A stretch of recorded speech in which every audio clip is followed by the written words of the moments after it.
നമ്മൾ ചെയ്യുന്നത് ജനങ്ങളുടെ കൂടെ നിൽക്കണം എന്നുള്ള താല്പര്യം കൊണ്ടാണ്. കേരളം ഇന്നത്തെ കേരളം അല്ല നാളെ വേണ്ടത്. വരുന്ന നാടുകളിലേക്ക് കൂടുതൽ മെച്ചപ്പെട്ട നമ്മുടെ പൂർവികർ നമ്മുടെ നാടിന് വേണ്ടി ചെയ്തതുപോലെ ഭാവിക്ക് വേണ്ടി ധാരാളം കാര്യങ്ങൾ ചെയ്യാനുള്ള ഉത്തരവാദിത്വമുള്ള ഒരു സമൂഹമാണ് നമ്മുടേത്. വലിയ മാറ്റം ഉണ്ടാവുന്ന നമ്മുടെ ലോകത്ത് കേരളത്തെയും ഏറ്റവും നവീനമായി നവകേരളമായി സൃഷ്ടിക്കാൻ എല്ലാ ആധുനിക സൗകര്യങ്ങളും സാധാരണ ജനങ്ങൾക്ക് കിട്ടേണ്ട സാമൂഹ്യക്ഷേമ സൗകര്യങ്ങളും എല്ലാവരെയും കരുതുന്ന നിലപാടുകളും വേണം. അതിനുള്ള പ്രവർത്തനങ്ങളാണ് നടക്കുന്നത്. അങ്ങനെ നടക്കുമ്പോൾ ഓണത്തിൻ്റെ കാര്യമാണ് ഞാൻ നേരത്തെ പറഞ്ഞത്. ഓണത്തിന് എല്ലാവർക്കും സന്തോഷകരമായ കാര്യങ്ങൾ ചെയ്യാനാണ് സർക്കാർ ശ്രമിച്ചത്. പക്ഷെ ഇപ്പോൾ 3ഉം 4ഉം തീയതികളിൽ ഡൽഹിയിൽ ഒരു മീറ്റിംഗ് നടക്കുന്നുണ്ട്, GST കൗൺസിൽ. അതോടെ പറയാതെ ഞാൻ നിർത്തുന്നത് ശരിയല്ലെന്ന് തോന്നുന്നു. അവിടെ കഴിഞ്ഞ ആഗസ്റ്റ് 15-ന് നമ്മുടെ പ്രധാനമന്ത്രി പ്രഖ്യാപിച്ച വലിയ മാറ്റങ്ങൾ ടാക്സ് സമ്പ്രദായത്തിൽ വരുമെന്ന് പറഞ്ഞു. സാധാരണഗതിയിൽ അത് ചർച്ച ചെയ്യേണ്ടത് GST കൗൺസിലാണ്. പ്രധാനമന്ത്രി അവിടെ പ്രഖ്യാപിച്ചു, ആയിക്കോട്ടെ, കാരണം യൂണിയൻ്റെ പ്രപ്പോസലാണ്. ഞങ്ങൾ ഈ കാര്യങ്ങൾ പഠിച്ചപ്പോൾ സംസ്ഥാനങ്ങൾക്ക്, കേരളത്തിന് മാത്രം 8,000-10,000 കോടി രൂപ ഒരു വർഷം നഷ്ടം വരും. സാധാരണക്കാർക്ക് നികുതി കുറച്ച് കൊടുക്കുന്നതിന് നമുക്കെല്ലാം സന്തോഷം, അതിനൊന്നും താല്പര്യക്കുറവില്ല. പക്ഷേ സംസ്ഥാനങ്ങളുടെ വരുമാനം കുറയുന്നതിന് എന്താണ് ബദൽ മാർഗം? സംസ്ഥാനങ്ങളുടെ ആ വരുമാനം സംരക്ഷിക്കണമെന്നുള്ള കാര്യം എല്ലാ സംസ്ഥാനങ്ങളും ആവശ്യപ്പെടുന്നു. അത് വളരെ പ്രധാനപ്പെട്ട കാര്യമാണ്. കാരണം വേണ്ടത്ര ഒരു പഠനവും നടത്തിയിട്ടില്ല, വേണ്ടത്ര ഒരു ഗവേഷണവും നടത്തിയിട്ടില്ല. നോട്ട് നിരോധനത്തിന് പറഞ്ഞതുപോലെ പെട്ടെന്നൊരു പ്രഖ്യാപനം. 22,08,000 കോടി രൂപയാണ് കഴിഞ്ഞ വർഷം ഇന്ത്യയിലാകെ നികുതിയായി പിരിച്ചത്, കേന്ദ്രവും സംസ്ഥാനവും. അതിനകത്ത് 70% സംസ്ഥാനങ്ങളുടെ ചെലവിലേക്ക് പോകുന്നത് GST ആണ്. കേന്ദ്രത്തിന് അത്രയും പണം വേണ്ട, അവർക്ക് വേറെ പല വരുമാനമുണ്ട്. 2 ലക്ഷം കോടി രൂപ റിസർവ് ബാങ്കിൽ നിന്നുള്ള ഡിവിഡൻഡ് മാത്രം ഒരു വർഷം കിട്ടും.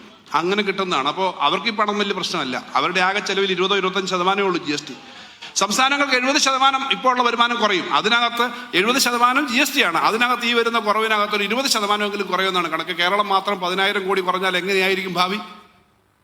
ആ ഒരു പ്രശ്നം എങ്ങനെയാണ് കേന്ദ്രം സമീപിക്കുന്നത്? അതുകൊണ്ട് കേന്ദ്രം ഇക്കാര്യത്തിനകത്ത് എല്ലാവർക്കും വരുമാനം ഉറപ്പാക്കണമെന്ന് BJP സംസ്ഥാനങ്ങൾക്ക് ഉൾപ്പെടെ അഭിപ്രായമുണ്ട്. ഓപ്പണായിട്ട് ചിലപ്പോൾ അവർക്ക് പറയാൻ പറ്റില്ല. ഞങ്ങൾ കഴിഞ്ഞ ദിവസം 8 സംസ്ഥാനങ്ങൾ, രാഷ്ട്രീയ വ്യത്യാസമൊന്നുമില്ല അതിനകത്ത്, കേരളം, കർണാടകം, തെലുങ്കാന, ഹിമാചൽ പ്രദേശ്, പഞ്ചാബ്, ബംഗാൾ, ജാർഖണ്ഡ് തുടങ്ങിയ സംസ്ഥാനങ്ങൾ, 8 സംസ്ഥാനങ്ങൾ ഒരുമിച്ച് ചേർന്ന് ഇതിനെതിരായിട്ട് വേറൊന്നുമല്ല പറഞ്ഞു. കേന്ദ്രം സംസ്ഥാനങ്ങളുടെ വരുമാനം ഉറപ്പാക്കണം, അല്ലെങ്കിൽ സംസ്ഥാന ഗവൺമെന്റുകൾ വല്ലാത്ത ബുദ്ധിമുട്ടിലാവും. ഇപ്പം നടക്കുന്ന തുരങ്കം മാത്രമല്ല, ക്ഷേമ പെൻഷനും സാധാരണ ആശുപത്രിയിൽ 1,500 കോടിയാണ്. ഞാൻ നേരത്തെ പറഞ്ഞല്ലോ, സ്റ്റെന്റ് എന്ന് പറയുന്ന ഒരു അവകാശമാകും. അല്ല ജലൂസിലും പാരാസിറ്റമോളും അല്ല ഇല്ലാതാവുന്നത്.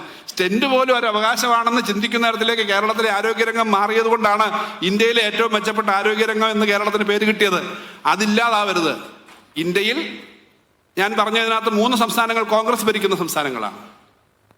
കേരളമുണ്ട് ഇടതുപക്ഷം ഭരിക്കുന്നത്. ബംഗാൾ തൃണമൂലാണ്, പഞ്ചാബില് ആം ആദ്മി പാർട്ടിയാണ്, അതുപോലെ തന്നെ ജാർഖണ്ഡിലെ അവിടുത്തെ പ്രാദേശിക പാർട്ടിയാണ് സോറൻ മുഖ്യമന്ത്രി ആയിട്ടുള്ളത്. ഇങ്ങനെ ഓരോ സംസ്ഥാനത്തും അവരുടേതായ, തമിഴ്നാടുണ്ട്, DMK ആണ്, അവരും ഉൾപ്പെടെ ഉണ്ട്. ഇന്ത്യയിലെ ആകെ വരുമാനത്തിന്റെ, ദേശീയ വരുമാനത്തിന്റെ 50%-ലധികം ലഭിക്കുന്നത്, ഉണ്ടാക്കുന്നത്, സൃഷ്ടിക്കുന്നത് ഈ പറഞ്ഞ സംസ്ഥാനങ്ങളാണ്. ഈ സംസ്ഥാനങ്ങളെല്ലാം പറഞ്ഞു, രാഷ്ട്രീയത്തിനൊക്കെ അതീതമായി ജനങ്ങളെ സംരക്ഷിക്കണം. അതോടൊപ്പം തന്നെ സംസ്ഥാന ഗവൺമെന്റുകളുടെ പ്രവർത്തനങ്ങൾ, സാമൂഹ്യക്ഷേമ പ്രവർത്തനങ്ങൾ, വികസന കാര്യങ്ങളെല്ലാം സംരക്ഷിക്കാനും പ്രത്യേകമായ പദ്ധതി ഉണ്ടാകണമെന്ന് കഴിഞ്ഞ ദിവസം പറഞ്ഞത് ഞാനിവിടെ പറയുന്നത്, ഈ ഓണം കഴിയുമ്പോൾ മിക്കവാറും ഈ തീരുമാനം കൂടി എടുത്തു കഴിഞ്ഞാൽ ഇനിയും വരുന്നൊരു വലിയ വെട്ടിക്കുറവിനെ പറ്റി ചൂണ്ടിക്കാണിക്കാനാണ്. ഇങ്ങനൊരു സാഹചര്യത്തിലും കേരളത്തിലെ ജനങ്ങൾക്കൊപ്പം, എല്ലാ കാര്യങ്ങൾക്കൊപ്പം, വികസനത്തിനും അവരെ സംരക്ഷിക്കുവാനും ഇടതുപക്ഷ ജനാധിപത്യ മുന്നണി വളരെ പ്രതിജ്ഞാബദ്ധമാണ് എന്ന് തെളിയിക്കുന്ന കാര്യങ്ങളാണ് നടക്കുന്നത്. അതുകൊണ്ട് ഈ ഓണക്കാലത്ത് കേരളത്തിന് ഏറ്റവും മഹത്തായ ഒരു പദ്ധതിയും കൂടി വരികയാണ്. അത് നമുക്കെല്ലാം സന്തോഷത്തോടെ എത്രയും പെട്ടെന്ന് പൂർത്തീകരിക്കാൻ വേണ്ടിയിട്ട് പ്രവർത്തിക്കാമെന്ന് മാത്രം പറഞ്ഞുകൊണ്ട് എല്ലാവരെയും അഭിവാദ്യം ചെയ്തുകൊണ്ട് ഞാൻ എൻ്റെ വാക്കുകൾ അവസാനിപ്പിക്കും.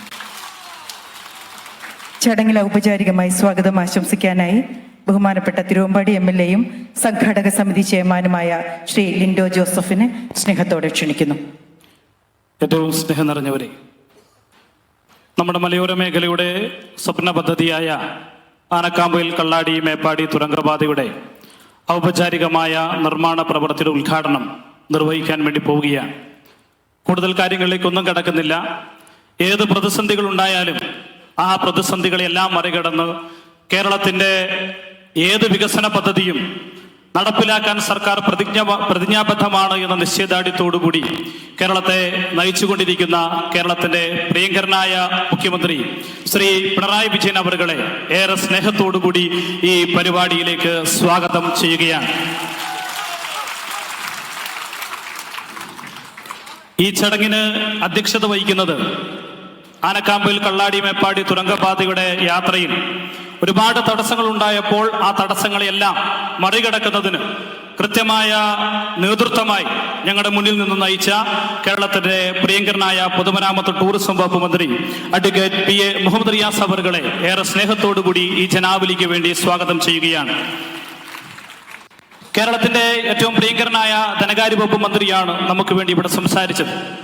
പണം ഒരു തടസ്സമല്ല വികസന പദ്ധതികൾക്ക് എന്ന കാഴ്ചപ്പാടോടുകൂടി കേരളത്തെ മുന്നിൽ നിന്ന് നയിക്കുന്ന കേരളത്തിന്റെ പ്രിയങ്കരനായ ധനകാര്യ വകുപ്പ് മന്ത്രി ശ്രീ കെ എൻ ബാലഗോപാൽ അവർ